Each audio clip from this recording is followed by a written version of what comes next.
fucking savages? What's happening? What is going on?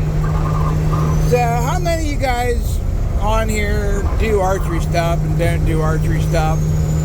How many of you guys are going to be going to a TAC event this year? Like, TAC is pretty much becoming, like giant. Like, it's not getting, it has been a pretty damn big thing. I have never had any desire to go to TAC, but I'm kind of starting to think about it. Like, I don't know, maybe I had to look into it. Like, with my job and everything, it's really hard for me to like set something up. It's very, very difficult for me to even just go to like an ASA event or an IBO event. Like, I would never have done this in the past, but I'm trying to be better about it. So I'm thinking about maybe looking into it. I know, oh my God, I'm drawing a friggin' blank. I cannot remember your name from up in Vermont. Oh my God, son of a... As soon as I see it, I'll be like, that's it. Guy, subscriber from Vermont invited me up to go shoot at TAC, the TAC event in Vermont. And I'll tell you what, man, like, I need to take you up on that one of these years. And I feel sure it's probably too late this year. Maybe definitely next year. I might try to cut back on some of the ASA stuff next year and some of the IBO stuff next year, just so that I can go to a TAC event. Like I'd love to go to the one in Pennsylvania, but I just, like, I know guys that are building arrows just for TAC, and they're building cheap arrows, and because they're like, yeah, we're probably gonna lose some. Like, that's never been my game. Like, when I go shoot a 3D course, I can take one arrow.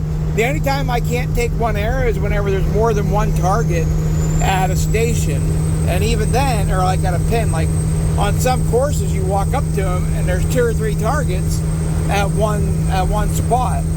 But like, there's never been an instance where I've really needed more than one arrow, and other than when there was more than one target there. So like, the fact that people like fletch up a whole dozen arrows because they're like, yeah, I'm probably gonna lose a few, like, it's just never been like super like appealing to me, because I like to use like super good arrows. I like to spend money on them.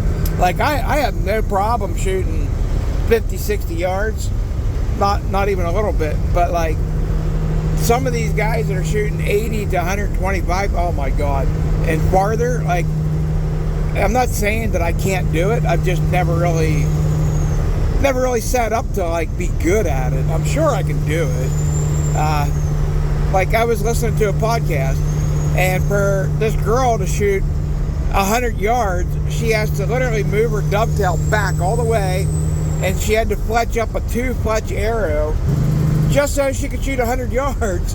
And I'm just like, damn, like, that's some dedication, and that's wanting to shoot some distance there, man.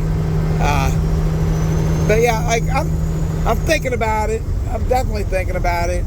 You know, maybe next year. I know there's one in Tennessee, or was. I'm pretty sure there's still one in Tennessee. One down in Texas, one in PA, one up in Vermont. And then we have a big one here in PA that comes through. It's a Mountain Fest or something like that. Archery Mountain Fest or something. It's up around Scranton, PA, up in the Pocono Mountains. That's a good time.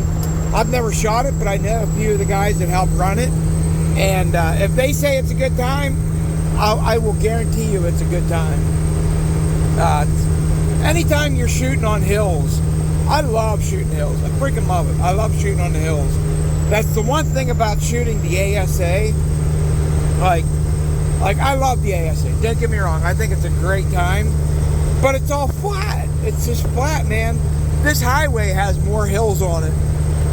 Like, it's basically like shooting in your living room. And don't get me wrong, it's fun, it's competition.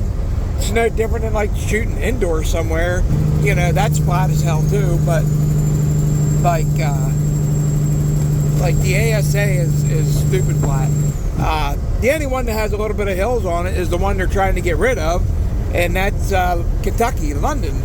Like, and I guess one of the biggest problems with Kentucky, London, or London, Kentucky, or whatever, is the power line. You know, when you shoot one side, you're looking into the sun. When you shoot the other side, you're looking into darkness.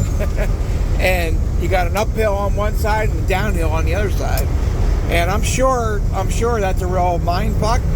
But like, isn't that a good thing? Like, I mean, I don't know. Like, I mean, you gotta remember those guys are shooting high-powered scopes and all that kind of stuff. So like, I'm assuming a lot of the guys at TAC are just shooting like a single pin hunting setup. You know, they don't have a 6-power lens in.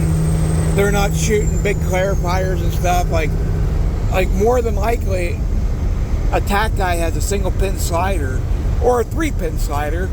Like, I'm assuming. I don't know that for sure, but all the videos that I've seen, that's what they seem to be using. And I'm not a lens guy. I don't like shooting with the lens, so I'd probably like it, but it's not a matter of liking it or disliking it. It's just, I've just never really had the opportunity to go, and yeah, I don't know. I think I need to make the opportunity, but anyhow, that's the end of my rant. Figured I'd make a quick little YouTube video. Let me know what you guys think. Leave a comment, and yeah, maybe we'll see you out on the range somewhere.